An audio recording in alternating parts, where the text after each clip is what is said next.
নমস্কার বন্ধুরা, welcome back to my channel. শুরু করছি একটি ভিডিও। তো আজকে কিন্তু চলে এসেছে আমাদের মারিয়ার একদম বধূবরণের ভিডিও, বুঝছেন তো। শ্বশুর বাড়িতে গেছে, তো সেটা একদম বধূবরণের ভিডিও, ঠিক ম্যান্ডির মেয়ের জন্মদিনের পরের দিনই হাজির হয়ে গেছে।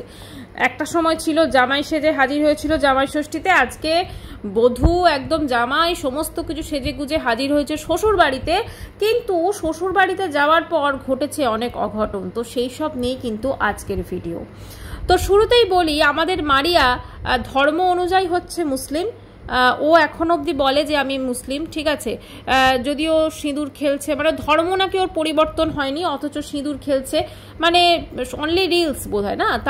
তার ছাড়া মানে না তো নিজের ধর্মকে সম্মান করতে পেরেছে, না ও শ্বশুরবাড়ির ধর্মকে সম্মান করতে পেরেছে, ঠিক আছে। আমি এখানে কোনো ধর্মবিদ্বেষী কথা বলছি না, কিন্তু জিনিসটা তো তাই, না ও নিজের ধর্মকে সম্মান করতে পেরেছে। আমরা কোনোদিনও দেখিনি যে ও রোজা ডাকছে, রোজাটাকে ঠিকঠাকভাবে রেগেছে, ঠিকঠাকভাবে পালন করেছে। খালি বলতো আমার শরীর খারাপ হয়ে যাচ্ছে, আমার এই হয়ে যাচ্ছে, ওই হয়ে যাচ্ছে। রোজাটাও ছিল ওর কাছে একটা কন্টেন্ট, রোজাটাও ছিল মারিয়ার কাছে একটা কন্টেন্ট। আজকে এই যে হিন্দু ধর্মের সিঁদুরটাকে সে কন্টেন্ট করে নিচ্ছে, ঠিক আছে, সিঁদুর খেলাটাকে। তো এখানে কিন্তু ঠাকুরের কোনো রকম আমরা অঞ্জলি বা এগুলো দেখলাম না, কিন্তু সিঁদুর খেলাটা দেখেছি, ওটা অনলি ফর রিলস এবং কন্টেন্ট। যাই হোক, আজকের ভিডিওতে আসি। তো আজকে দেখলাম যে শ্বশুর বাড়িতে হাজির হলো, এবং শ্বশুর, যেটা বোঝা গেল যে শ্বশুর বাড়িতে ও আমাদেরকে বলছে অষ্টমীর দিন গেছে, কিন্তু কতটা সত্যি সেটা কিন্তু সত্যি ভাবার বিষয়, কারণ শ্বশুর বাড়িতেও এর আগেও গেছে, ঠিক আছে। তো আজকে হঠাৎ করে গেল এবং বলা হলো যে আমরা যাচ্ছি, তো তোমরা কিন্তু সিরিয়ালের সেটটা পুরো রেডি রাখো। হ্যাঁ, তো তোমরা সিরিয়ালের সেট রেডি রাখো, কিন্তু তারা সিরিয়ালের সেটটা কিন্তু রেডি রাখেনি। হ্যাঁ, যদিও ঢোকার সময় আমরা দেখলাম মারিয়া শ্বশুর বাড়িতে পদার্পণ করছে, তো সেখানে একদম পুরো একটা কাউকে মোবাইল ধরিয়ে দেওয়া হয়েছে, মানে ওই যেটা মারিয়ার সঙ্গে আছে না, কি আর বলবো, যাই হোক পম, তো সে দেখলাম যে একদম তাকে বলে দিয়েছে বোধহয় আগে থাকতে সে শ্যুট করছে। তারপরে হলো ঘরের গৃহপ্রবেশ, আচ্ছা, খোলা চুলে তারপরে সে ঢুকলো, এবং সেখানে ঢুকতে একদম বিশাল, একদম পুরো কি বলবো, বিশাল একদম ব্যাপার। তো সেখানে শ্বশুরবাড়িতে যেটা ঢুকলো, কিন্তু দেখে যেটা মনে হলো, শ্বশুরবাড়িতে আমাদেরকে পম বলেছিল এবং মারিয়াও বলেছিল যে ওই এসিটা, ওই টিভিটা নাকি ওর বাড়ি থেকে ও খুলে নিয়ে এসছে। কিন্তু বিশ্বাস করুন, শ্বশুরবাড়ির অবস্থা দেখে মনে হলো না যে এসি, টিভি বা এই সংক্রান্ত, টিভি থাকতেই পারে বা এইগুলো সত্যি ওরা তার সঙ্গে ইউজ টু। কারণ মারিয়ার শ্বশুরবাড়ি, যেটা মনে হলো, শ্বশুরবাড়িটা কিন্তু ওরা ভাড়ায় থাকে। আমি আসছি কি করে বুঝলাম সেই সংক্রান্ত খবরে। তো এবারে মারিয়া শ্বশুরবাড়িতে প্রবেশ করার পর মিষ্টি খাওয়ানো চললো, সেই মিষ্টিটা কিন্তু মারিয়ারা নিয়ে গেছিলো। তো সমস্ত কিছু, মানে ওনারা যেন রেডি ছিলেন না খুব একটা, ওনার একটা অকস্মাৎ বধূবরণ করতে হচ্ছে এরকম একটা ব্যাপার। তো তারপরে পাড়া প্রতিবেশীর মধ্যে একজন দুজন এলেন, এবং যেটা মনে হলো ওই ওদের বাড়ির লাগোয়াই তারা হয়তো ভাড়া থাকেন বা নিজেদের বাড়ি, তো সেখানে তারা এলেন এবং তাদেরকেও মিষ্টি খাওয়ানো হলো, এবং সবাই বধূকে দেখতে এসেছে, কারণ বিশাল কাজ করেছে না, একদম পুরো যাতা ব্যাপার। এবং আজকে একটা সময় মারিয়া বলেছিল যে আমাকে শ্বশুরবাড়ি থেকে গ্রহণ করবে কি না সে বিষয়ে যথেষ্ট সন্দেহ আছে, কিন্তু আজকেও শ্বশুরবাড়িকে দেখে মনে হলো যে মারিয়াই তাদেরকে গ্রহণ করেছে, এই বড় বালাই, ঠিক আছে। কারণ তার ছেলেকে মারিয়া পুষছে বলা যেতে পারে। আজকে অনুপমের এমন কোনো মানে ইনকাম হয় না যেভাবে মারিয়ারা থাকে, সমস্ত খরচ কিন্তু এই মারিয়ার এই ইউটিউব ইনকাম থেকেই আসে, এবং সেটার জন্যই কিন্তু হাজারবার ব্রেকআপ হওয়ার পরও ওই অনুপম তাকে কিন্তু বিয়ে করেছে, এটাই হচ্ছে মেন কথা, ঠিক আছে। এছাড়াও বিভিন্ন লোন তাকে শোধ করতে হবে অনুপমকে, সেই জন্য মারিয়াকে বিয়ে করেছে। মানে মারিয়া হচ্ছে তাদের কাছে একটা সোনার ডিম পাড়া হাঁস। তো যাই হোক, সেখানে মারিয়া ঢুকলো সব কিছু করলো। এবারে ওদের কারখানা, যেখানে দুটো মেশিন রয়েছে, সেখানে গিয়ে অনুপম মারিয়া যে ব্লাউজটা পরবে আর কি, তো সেই ব্লাউজটাকে একটু সেলাই করে দিল, ঠিক আছে। তো সেইখানেই কিন্তু মারিয়া জামা কাপড় চেঞ্জ করেছে, মানে কোনো রুমও নেই, একটা রুম ঢোকার সাথে সাথেই রয়েছে একটা জায়গায় খাট পাতা, মানে সেখানে কেউ শোন, আবার ঢুকে যে কমন যে রুমটা সেখানেও একটা খাট পাতা রয়েছে, বিছানা, মানে ওখানেও কেউ শোয়। তারপরেই কিন্তু ওদের কারখানা, এবারে তারপরে বোধহয় লাগোয়া রান্নাঘর আছে। এবারে আসি বাথরুম প্রসঙ্গে, ঠিক আছে।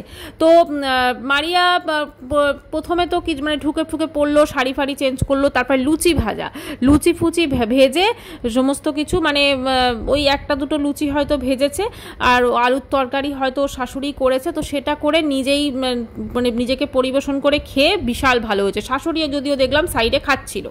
তো এবারে খাওয়া দাওয়ার পর অনুপমকে সে বলছে চলো তোমাদের বাথরুমটা কোথায় আমাকে একটু দেখিয়ে দেবে। এটা হতে পারে এক তো আমাদেরকে এটা বোঝানোর চেষ্টা করছে যে ওই বাড়িতে প্রথম এসছে, আর নয়তো সত্যি জানে না, কারণ বাথরুম যেটা মনে হচ্ছে অনেকগুলো বাড়ি মিলে ভাড়া থাকে এবং বাথরুম হয়তো একটা কমন বাথরুম, ঠিক আছে, সেখানে কিন্তু আলাদা করে ইন্ডিভিজুয়াল টয়লেট প্রত্যেকের জন্য নেই।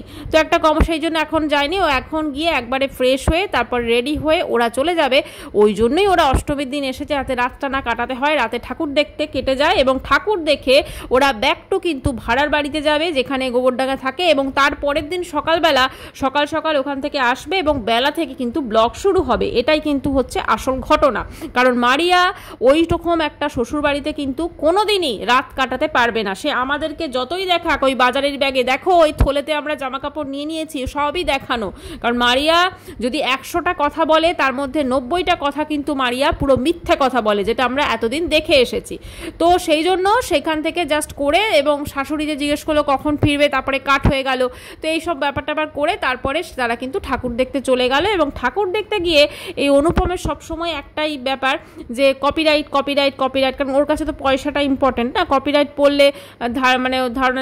তো সেখানে দেখলাম মারিয়া চোখ বড় বড় করে যেভাবে দেখলো অনুপমের দিকে, সেটা সত্যি একটা হাস্যকর পরিস্থিতি, এবং ব্যাকগ্রাউন্ডে যে মিউজিকটা ছিল, মানে অনুপমকে যে মারিয়া পুরোপুরি কন্ট্রোল করছে সেটা কিন্তু এখন সামনে চলে এসেছে। কারণ অনুপম সত্যি কথা খুব একটা মানে ইলেকট্রিকের কাজ করে, এছাড়া কিন্তু ও আর কোনো কিছু ইনকাম করে না।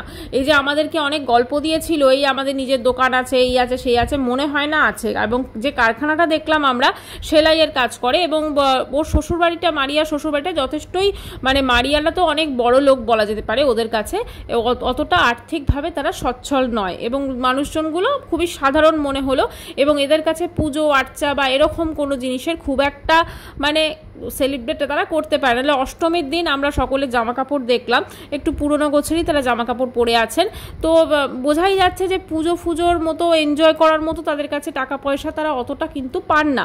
তো যে কোনো কারণেই হোক এখন মারিয়াকে তাদেরকে গ্রহণ করতে হয়েছে, কারণ মারিয়া তার ছেলেকে পুষছে, মারিয়ার ইনকামে তাদের লোন শোধ হবে, তো সব কিছু মিলেমিশে কিন্তু মারিয়া এখন ওদের ওপর রাজ চালাবে, ঠিক আছে। আচ্ছা, মারিয়ার হাতে কেন রুমাল ছিল? মারিয়ার হাতে রুমাল এই কারণেই ছিল, মারিয়া কোনোদিনও রুমাল নেয় না, কিন্তু মারিয়ার প্রচণ্ড ঠান্ডা লেগে সর্দি হয়েছিল, নাক দিয়ে একদম রানিং নোজ হয়ে গেছিল, ঠিক আছে। তো সেইটাকে মানে কন্ট্রোল করার জন্য কিন্তু রুমাল ছিল ওর হাতে। এবং মারিয়া যে কত বড় নোংরা দেখুন, ওখানে গেছে, গিয়ে জাস্ট জামা কাপড়টা চেঞ্জ করে হাত পা মুখও ধোয়নি, বাথরুমও যায়নি, ও কিন্তু ওখানে লুচি ভাজতে মানে রান্নাঘরে চলে গেছে রান্না করতে, মানে এটাতেই বোঝা যায় কতটা নোংরা। সত্যি এরকম দেখা যায় না, কিন্তু মানে আমি কাউকে ছোট করছি না, কিন্তু মুসলিম সম্প্রদায়ের মানুষজনও কিন্তু যথেষ্ট পরিষ্কার পরিচ্ছন্ন হন, ঠিক আছে।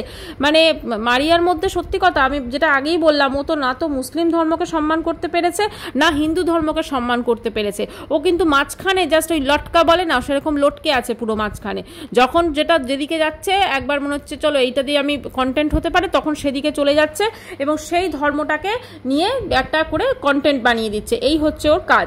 নাহলে ভেবেছিল যে হিন্দু মুসলিম বিয়ে করে প্রচুর ভিউজ আর্নিং করে নেবে, এবং কতটা ভিউজ আর্নিং করেছে জানি না, কিন্তু গালাগাল তো চরম লেভেলে খেয়েছে। তো এবারে কথা হচ্ছে যে রানাঘাটে গেছিল, অবশ্যই ম্যান্ডির মানে বাড়িতে শ্বশুর বাড়িতে ও যখন বিয়ে করেছিল সবাই মেনেই নিয়েছিল, ঠিক আছে, যতই বলুক আমরা পালিয়ে বিয়ে করেছি সব পুরো ডাহা মিথ্যে কথা। শ্বশুর বাড়িতে ওইরকম ঘরের অবস্থা, ঘরের পরিস্থিতি, অতগুলো মানুষ থাকার ঘর মানে ঘর নেই, সেই জন্য সোজা সেখান থেকে চলে গেছিল রানাঘাট ম্যান্ডির কাছে, ভেবেছিল ম্যান্ডির কল্যাণে ওর বেশ খুব ভালো ভিউজ আসবে এবং সেই ভিউজটা দিয়ে ও একদম বিশাল বড় ব্লগার হয়ে যাবে, হ্যাঁ, যেটা ব্লগার হয়ে যাবে। তো সেখানে আলটিমেটলি সেটা হয়নি, এবং মারিয়া ভেবেছিল আমি পুরো ম্যান্ডিকে ছাপিয়ে যাব পুরো ম্যান্ডিকে। আলটিমেটলি কিন্তু সেটা হয়নি, কারণ ম্যান্ডি কোথাও না কোথাও এই ওর মানে মারিয়ার সঙ্গে যে পম বলটি আছে, সে কিন্তু পুরো একদম একটু বেশি লোভ করতে গিয়ে বল না, অতি লোভে তাতে জাতি নষ্ট, তো সেরকম করতে গিয়ে কিন্তু পুরো জিনিসটাকে পুরো ঘেটে ঘ করে দিয়েছে। ঠিক আছে, আমরা সকলে জানি যে ম্যান্ডির বাড়িতে যখন গেছে একদম কল রেকর্ডার অন করে গেছে, সেগুলো পরবর্তীকালে ভিডিওতে ভিউজ করবে, মানে ভালোই খেলে গেছে। তার সঙ্গে এই মুড়ে এসে জুড়ে বসেছিল এই যে সু, তো তাকে নিয়ে মোটামুটি সুন্দরভাবে খেলে গেছে। কিন্তু তারপরে যেটা হয়েছে একদম পুরো লাস্ট মোমেন্টে পুরো আউট হয়ে গেছে। ঠিক আছে, তো এমন আউট হয়েছে পুরো একদম মানে মারিয়ার যে উইকেটটা সেটা কিন্তু ম্যান্ডি এবং ওই সু মিলে ধরে নিয়েছে, এবং তারপরে সেখান থেকে সে রানাঘাট ছেড়ে থেকে পালাতে হয়েছে। এবার রানাঘাট ছেড়ে ও কোথায় পালিয়েছে না, তখন ভেবে চিন্তে দেখেছে চলো আমরা এই গোবরডাঙ্গা ওরকমে আমরা একটা ভাড়া নিই, তাহলে ওখান থেকে আমি সমস্ত কিছু করার জন্য তোমাদের মানে কন্টেন্ট করার জন্য আমি শ্বশুরবাড়িও যেতে পারবো।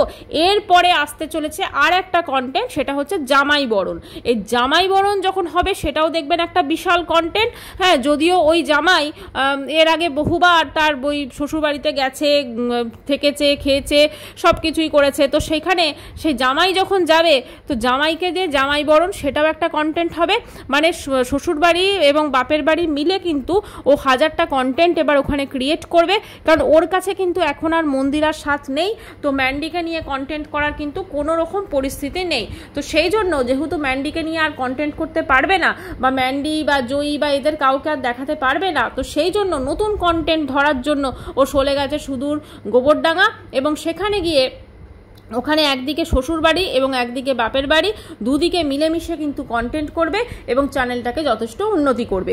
যদিও মারিয়ার চ্যানেল কিন্তু বলা যেতে পারে দাঁড়িয়ে গেছে, এবং সেটা অবশ্যই ম্যান্ডির কল্যাণে, কারণ মারিয়ার চ্যানেলে কিন্তু প্রতিদিন যে ভিউজটা আসছে মোটামুটি 22K 15K এরকম তো আসেই, মানে 15K নিচে কিন্তু আসে না। এছাড়াও ধরুন এই ধরনের ভিডিওগুলোতে বধূবরণ, জামাই বরণ, এই হ্যান বরণ, ত্যান বরণ, সিঁদুর খেলা, এই খেলা, ওই খেলা, সেই খেলা, তো এইগুলোতে কিন্তু প্রচুর ভিউজ আসে। ঠিক আছে, তো যেহেতু মারিয়া করছে, মানে মানুষজন কেন দেখতে যাচ্ছে, দেখো একটা মুসলিম আর হিন্দু মুসলিম বিয়ে করেছে, তো বিয়ে করে তারা কি করে জীবনযাত্রা লিড করছে, যদিও আমরা ওর জীবনযাত্রা সেরকম আর লিড করতে ওই মাংস রান্না করছি, একটুখানি সয়াবিন রান্না করছি, ওইটাই হচ্ছে ওর ডেইলি বেসিসের কাজকর্ম, আর ওর তো আবার কাজের লোক আছে, যাই হোক। তো এখন মারিয়া সেইভাবে তো সেরকমভাবে কিছু দেখাতে পারে না, তো এখন এইগুলোকে কন্টেন্ট করবে, এবং অনেক দিন পর এরপরে দেখবেন জামাই বরণ হবে। অনেক দিন পর আমি বাপের বাড়ি এসেছি, ক্যামেরাটা অন করে কান্নায় পুরো ভেঙে পড়বে মা মেয়ে, এবং সেইটার কিন্তু একদম আপনারা ওয়েট করুন। এই এপিসোডটা হয়ে গেল, শ্বশুরবাড়ি এপিসোড এখনো হয়নি, কিন্তু আবার কিন্তু কাল এইটা নিয়ে টানবে, দুদিন বলেছে, ওটা দেখবেন 4-5টা ব্লগ হবে। শ্বশুরবাড়ির এপিসোড খতম হবে আর তারপরে শুরু হবে বাপের বাড়ির এপিসোড। ঠিক আছে, তো বাপের বাড়ি শ্বশুরবাড়ি, বাপের বাড়ি শ্বশুরবাড়ি এই করে করে কিন্তু চলবে, কারণ এই করে করে ভিউজটা ওকে কিন্তু আপ করতে হবে, এবং ওকে কিন্তু মন্দিরাকে টেক্কা দিতে হবে। এখন যে চেষ্টাটা চলছে মন্দিরাকে টেক্কা দিতে হয়। মানে আজকের যে ব্লগটা দিয়েছে মারিয়া, সেখানে কিন্তু 47K ভিউজ এসছে আমি যখন এই ভিডিওটা করছি ততক্ষণ অবধি, আরও হয়তো ওটা ভিউজটা বাড়বে, তো সব খুব স্বাভাবিক। এখানে কিন্তু সমস্ত কিছুই কিন্তু হচ্ছে কন্টেন্টের জন্য, এবং এখন ও যেন তেন প্রকারেণও মন্দিরাকে টক্কর দিতে চাইছে, কিন্তু মন্দিরাকে কি টক্কর দিতে পারে কি পারে না সেটাই হচ্ছে এখন দেখার, কারণ মন্দিরার কাছে কিন্তু দেখানোর প্রচুর জিনিস আছে, কিন্তু মারিয়ার কাছে দেখানোর সেইভাবে কিছু নেই। যে জিনিসগুলো আছে সেগুলোকে ও সঠিকভাবে ইউটিলাইজ করতে পারবে না, কারণ বেসিক্যালি হচ্ছে লেজি পার্সন। ঠিক আছে, প্রচণ্ড কুঁড়ে, কারণ ওর যে হাজব্যান্ডটা হয়েছে সে তো মানে তার না তো আছে মাথা, না তো আছে বুদ্ধি, না কোনো কিছুই আছে, তো সে তো আরও বেশি করে মানে তা পারবে না, কারণ তাকে সে আর ওর মধ্যে যে তালমেলটা, সেই তালমলেই কিন্তু এখন একটু প্রবলেম শুরু হয়েছে। কারণ মারিয়া যেভাবে চোখ বড় বড় করে তাকালো, ওরে বাবা, অনুপম তো তারপরে হাহাহি করে হেসে তো সেটাকে একটুখানি ম্যানেজ দিল, কিন্তু ওই ম্যানেজটা কতদিন অনুপম দিতে পারে সেটাই হচ্ছে ভাবার বিষয়। আবার যদি এবার দেখুন এই সব কিছু হয়ে যাওয়ার পর আবার দুজনের মধ্যে ব্রেকআপ, ডিভোর্স এগুলোর না শুরু হয়ে যায় নটঙ্কি, বুঝলেন তো, কারণ কোনো কিছু ভরসা নেই, কোনো কিছু ভরসা নেই, কারণ এরা যখন তখন যা খুশি কন্টেন্ট কিন্তু আমাদের দিতে পারে। তবে এখনও অনেক এপিসোড বাকি আছে, শ্বশুরবাড়ির এপিসোডও এখনও শেষ হলো না, এরপরে বাপের বাড়িতে জামাই বরণ হবে, হ্যাঁ হ্যান হবে ত্যান হবে, প্রচুর প্রচুর জামাই বাড়িতে জামাই বরণ হবে, তখন রান্নাবান্না করে খাওয়া হবে, এই হবে সেই হবে সমস্ত কিছু, মানে শ্বশুরবাড়িতে বধূ বরণ আর ছেলে শ্বশুরবাড়িতে হবে জামাই বরণ, তো এই সব নিয়ে কিন্তু চলবে। আবার এটাও আমরা দেখতে পারি হয়তো অনুষ্ঠান করে আবার একবার হয়তো বিয়ে টিয়ে করবে। ঠিক আছে, মানে সব কিছুই হতে পারে। এখন কন্টেন্টের জন্য মারিয়া যে কোনো লেভেলে যেতে পারে, কারণ ও বুঝে গেছে মানুষজন এই ধরনের বিষয়গুলো কিন্তু বেশি খায়। কোন জিনিসটা ভিউয়ার্সরা পছন্দ করবে আর কোন জিনিসটা করবে না সেটা কিন্তু মারিয়া বুঝে গেছে। যদিও মারিয়ার যে ভিডিওতে ভিউজটা আসে ম্যাক্সিমাম কিন্তু যারা ভিউজ দেন তারা কিন্তু সমস্ত নেগেটিভ ভিউয়ার্স বলা যেতে পারে, কারণ তারা কিন্তু ম্যান্ডির ভিউয়ার্স। তো ম্যান্ডির সঙ্গে যেহেতু এখন মারিয়ার প্রবলেম চলছে, তো তারা কিন্তু ওর চ্যানেলে চলে যাচ্ছে এবং সবাই কিন্তু তাকে গিয়ে নেগেটিভ কমেন্টস করছে মারিয়াকে, পজিটিভ কমেন্টসেরও প্রচুর লোকজন আছেন।